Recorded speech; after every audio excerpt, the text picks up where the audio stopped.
안녕하세요. 이혜승 변호사입니다. 살면서 우리는 누군가에게 손해를 끼치기도 하고 반대로 손해를 받는 경우도 있죠. 손해는 말 그대로 해를 입다 라는 뜻인데 요즘에는 일반적으로 손해하면 곧바로 배상을 떠올리게 됩니다. 그만큼 손해는 경제적 손실과 밀접한 관련이 있기 때문에 민감하게 반응할 수밖에 없습니다. 사회가 발전됨에 따라 손해의 개념이 다양해지고 복잡해졌습니다. 그래서 각 사안에 따라 손해의 발생 여부와 손해액을 산정하는 것이 어려워지고 있는 상황입니다. 오늘은 살면서 손해를 입게 되는 경우 어떻게 해야 제대로 된 배상을 받을 수 있을지에 대해서 알아보도록 하겠습니다. 우리는 일반적으로 손해가 발생했을 때 곧바로 배상을 받아야 한다라는 생각을 떠올리게 되는데요. 우리 민법이 고의 또는 과실로 인한 위법행위로 타인에게 손해를 가한 경우 손해를 배상할 책임이 있다고 규정하고 있기 때문에 그렇습니다. 따라서 우리는 고의로 손해를 입힌 경우는 물론이고 과실에 의한 경우라 하더라도 손해배상 책임을 져야 되는 것입니다. 또한 손해를 끼친 행위가 위법해야 하는데 이 위법이라는 것은 형사처벌을 받을 정도의 법을 위반한 것만을 의미하는 것이 아니라 좀 더 넓은 의미로서 이해됩니다.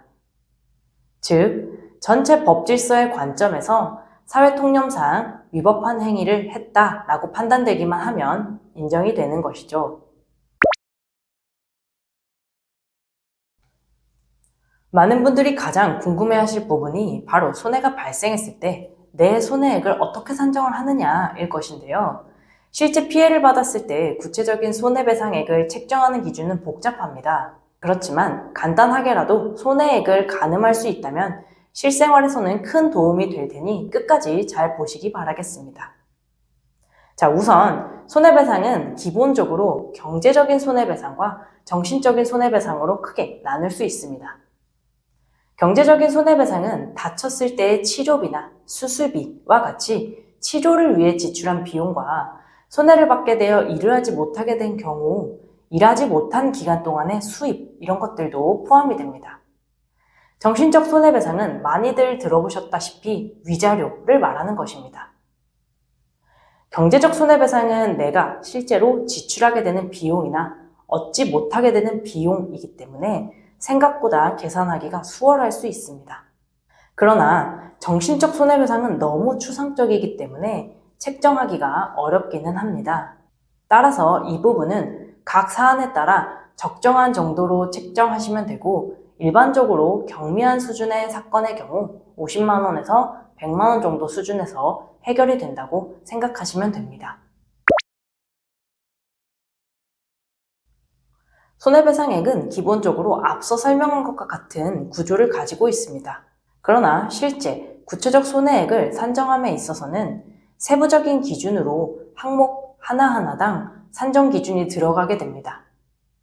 예를 들어 교통사고가 발생했다라고 하면 A는 1,000만 원의 손해배상을, B는 1억 원의 손해배상을 받을 수도 있는 것입니다. 손해배상액은 구체적으로 어떻게 계산하느냐에 따라 청구 액수가 달라지기 때문인데 A와 B의 손해배상액이 달라지는데 영향을 미치는 요소는 경제적인 손해 부분에서는 치료비와 입원비, 만약 교통사고로 인해 3달간 일을 하지 못했다면 3달간 일하지 못한 임금과 신체 손상으로 인해 장애가 발생했는지의 여부, 그 장애가 기존의 질병으로 영향을 받았는지, 만약에 받았다면 몇 %나 받았는지 이런 기준 등으로 책정이 될 것이고 정신적 손해 부분에서는 신체 손상, 치료로 인한 고통, 가해자의 태도, 피해자의 정신 상태, 가해자의 위법 행위의 정도 등을 모두 고려하여 책정이 될 것입니다. 그렇기 때문에 각 항목에서 얼마나 구체적으로 산정하느냐에 따라 같은 사안이라도 손해배상 액수는 천차만별이 될 수밖에 없는 것입니다. 따라서 상대방의 위법 행위로 인해 내가 피해를 받았고 이로써 정당하게 내가 피해본 금액에 대해서 손해배상을 받기 위해서라면 정확한 법률 상담을 통해 해결하는 것이 좋습니다. 경미한 손해가 발생했을 경우에는 큰 문제가 되지 않지만 중한 손해를 받았을 경우에는 어떻게 대응하느냐에 따라 손해배상액이 크게 차이가 날 수 있기 때문입니다.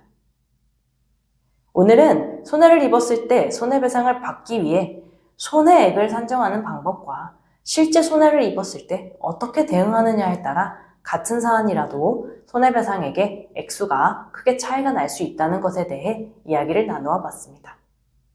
법적 도움이 필요하신 분들은 언제든지 문의 주시기 바라며 다음 영상에서 만나요.